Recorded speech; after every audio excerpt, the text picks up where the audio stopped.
If you're at Vic and Anthony's, try this roasted bacon. It's on the appetizer menu. It's unbelievable. Also, this fried lobster mac and cheese. So it's a fried lobster mac and cheese, and this is at Vic and Anthony's Steakhouse. Man, it's awesome. Look at this bacon one more time. It's thick. And then at Lily's, we had this whole fried red snapper. And you got some fried rice.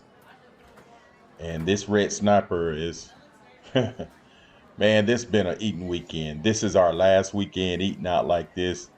I had to get me a Corona with it also. So next week, we're starting our diet and workout. So if anybody want to join us with this diet and workout, let me know.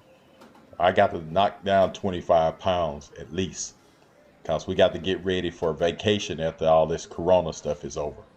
All right, thanks for watching and subscribe to my channel.